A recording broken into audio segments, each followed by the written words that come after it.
आप सभी लोगों का स्वागत है। मेरा नाम है यशदेव मलिक। तो आशा करता हूँ आप सभी स्वस्थ होंगे, खुश होंगे। तो आज मैं डिटेल्स आपको बताने वाला हूँ नॉर्वे वर्क वीज़ा की, कि नॉर्वे में वर्क वीज़ा आप कैसे ले सकते हैं, उसके क्या क्या प्रोटोकॉल्स हैं, क्या क्राइटेरियाज हैं, क्या कंडीशंस हैं, क्या क्या डॉक्यूमेंट्स चाहिए, स्टेप बाय स्टेप प्रोसेस क्या होगा, और अगर आप खुद भी अप्लाई करना चाहते हैं तो आप कैसे कर सकते हैं विदाउट किसी की हेल्प, किसी कंसल्टेंट या एजेंट की हेल्प, या अगर आप किसी की कंपनी के थ्रू भी करवा रहे हैं तो क्या क्या स्टेप्स हो रहे हैं, आपको ये सारी जानकारी इस वीडियो में मिलेगी।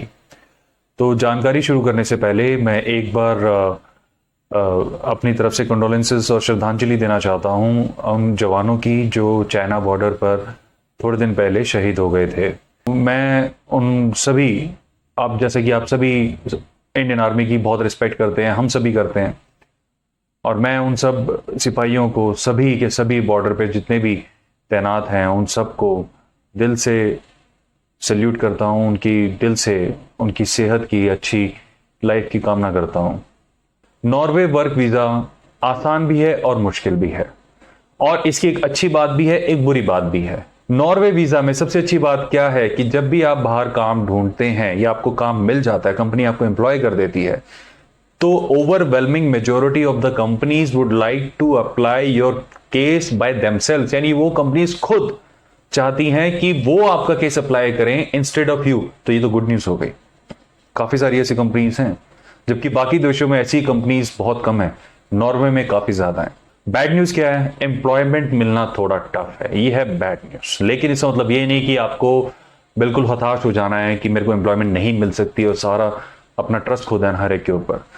आपको स्मार्टली जॉब अप्लाई करना होगा, जैसा कि मैं हमेशा आपको वीडियोस में बताता हूं, चाहे हमने पीछे जर्मनी वर्क वीजा की वीडियो बनाई थी या फ्रांस की थी या उससे पहले यूएस के ऊपर हमने बात की थी, तो हर चीज में आपने कॉमन चीज देखी होगी कि आपको बहुत समझदारी से जॉब अप्लाई करनी होती है। ऐसा ही नहीं जहां पर भी आपने ऐड देखी और अप्लाई कर दिया, ऐसे तो आपकी रेटिंग खराब हो जाएगी। आपको अप्लाई उन जॉब्स में करना है जिसकी एजुकेशन है आपके पास, सबसे पहला फैक्टर, जिसका एक्सपीरियंस है आपके पास, दूसरा फैक्टर, और एजुकेशन और एक्सपीरियंस दोनों के प्रूफ भी होने चाहिए, ये थर्ड फैक्टर, राइट?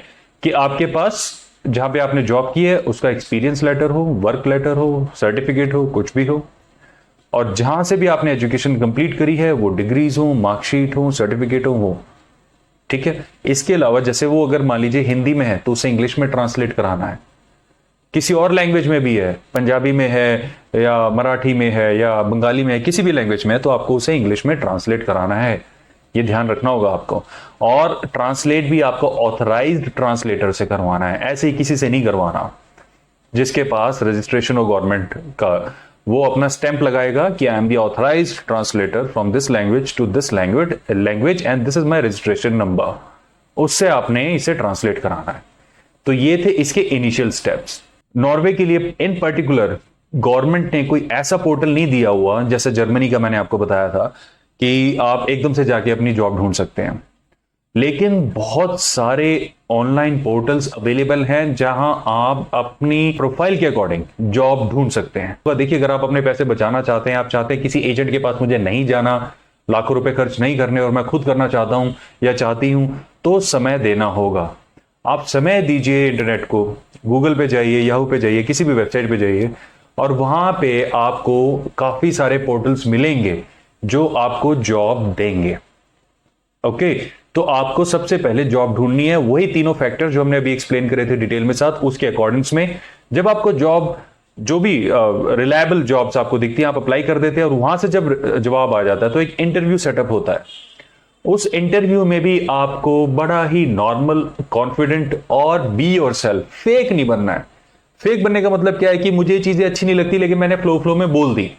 अपॉइंटीज को देखा है जो इंटरव्यू के दौरान यूं कहते थे व्हाट आर योर हॉबीज, और उन्होंने अप्लाई किया था आइसलैंड में तो कहते थे स्कीइंग है मेरी हॉबी, जबकि उन्होंने लाइफ में कभी स्कीइंग नहीं की होती है।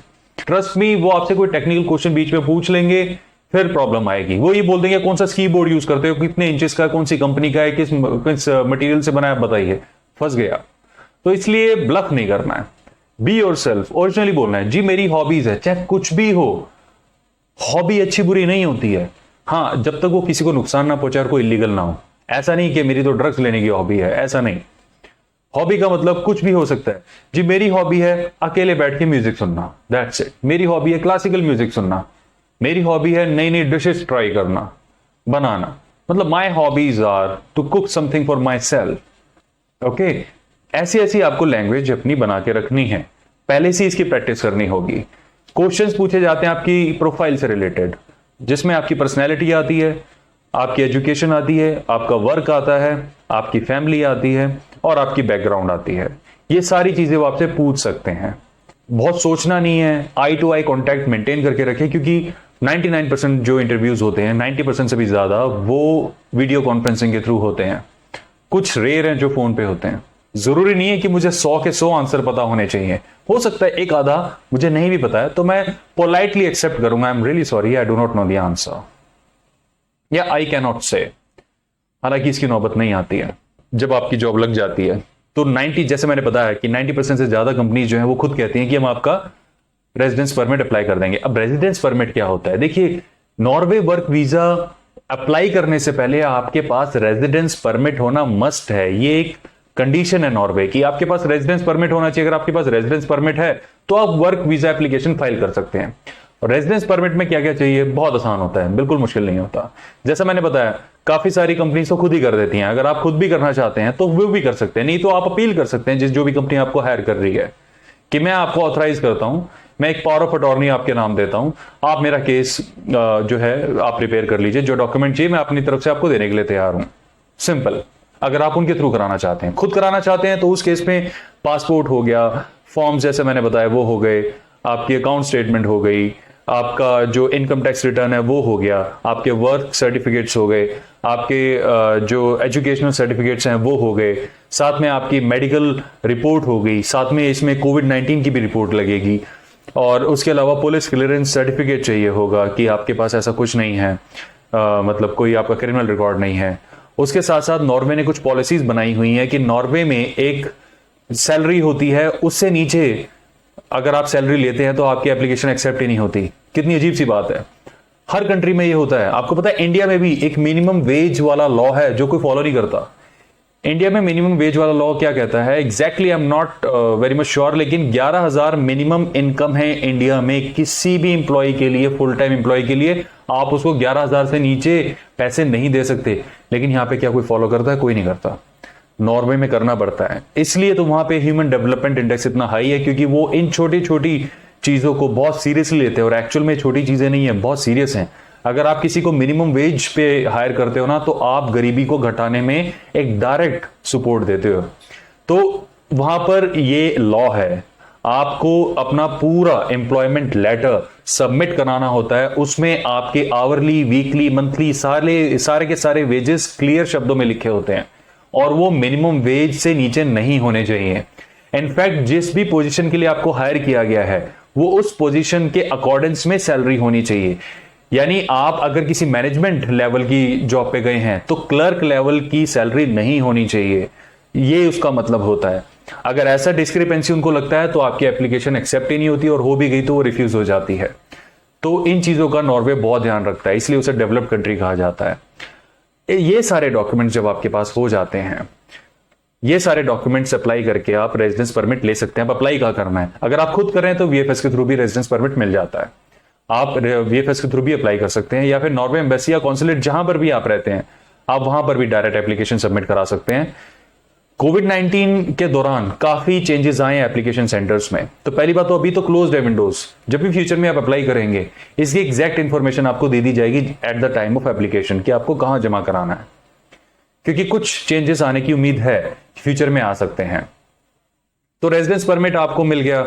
ये सारे डॉक्यूमेंट्स जो मैंने आपको बताए थे, इनके साथ साथ आप अपने सारे certificates, residence permit, employer contract को लेके वर्क वीजा की एप्लीकेशन जमा करा सकते हैं। That's it. और साथ में छोटे छोटे और भी पॉइंट्स हैं, जैसे tax deduction card, ID number, NID card, personal income tax number and national insurance, ये आपके पास होने चाहिए। अब सुनने में तो आपको लग रहा होगा बड़ा टेक्निकल है, टेक्निकल नहीं है। ये बहुत ही आसान से दस्तावेज होते हैं। जब भी आपकी हायरिंग कंफर्म होती है, वो कंपनी आपकी हेल्प करती है सारे डॉक्यूमेंट्स प्रोवाइड करने में। और जो आप अपनी प्रोफाइल में ऑलरेडी ये डॉक्यूमेंट सबमिट करा रहे हो, काफी सारे तो इसमें से मैच हो जाते हैं और प्रोफाइल कंप्लीट हो जाती है। आपको ध्यान सिर्फ इस चीज का रखना है कि आपका कोई भी डॉक्यूमेंट फेक ना हो, सारे के सारे डॉक्यूमेंट वैलिड हों, सभी के सभी डॉक्यूमेंट इंग्लिश में ट्रांसलेटेड हों, अगर वो इंग्लिश में नहीं है। मेरा पर्सनल सजेशन ये कहेगा कि आप नॉर्वेन में उसे ट्रांसलेट करवा लीजिए, एक कॉपी उसकी भी रख लीजिए और किसी ऑथराइज ट्रांसलेटर से करवाइए। सिर्फ यही है वर्क वीजा का ये फॉर्मेट आप ये फॉलो करेंगे तो सक्सेस रेट होने के काफी अच्छे चांस है। डिपेंड करता है कि किस प्रोफाइल में अप्लाई करवा रहे हैं। जिस कंपनी ने आपको हायर किया है वो वहां की लेबर डिपार्टमेंट द्वारा उसके पास लाइसेंस होना चाहिए, इस चीज का भी आपको ध्यान रखना होगा। हालांकि सारी कंपनीज ऐसी ही होती हैं, वहां पे लॉज को बहुत स्ट्रिक्टली फॉलो किया जाता है, बट स्टिल मैं आपको ये चीज बता रहा हूं, अगर आप किसी मिडिल मैन के थ्रू भी जा रहे हैं वहां पे, नॉर्वे का कोई XYZ आपको सोर्स मिल गया जो कहता है जी मैं यहाँ पे आपका काम करा दूंगा, तो उसके पास भी लाइसेंस होना चाहिए। ये चीज भी आपको ध्यान रखनी होगी। अगर आप ये सारे फैक्टर्स को ध्यान में रखे हुए चलते हैं तो वर्क वीजा मिलने के चांसेस काफी ब्राइट रहेंगे। मेरी तरफ से आपको ऑल द बेस्ट। और हाँ, वर्क वीजा पाने के एक से ज्यादा तरीके होते हैं, उसकी भी डिटेल्स लेके फ्यूचर में मैं आपके पास जरूर आऊंगा। अभी अपना अच्छे से ध्यान रखिए। आप स्वस्थ रहें, आपका परिवार खुश रहे। Bye bye.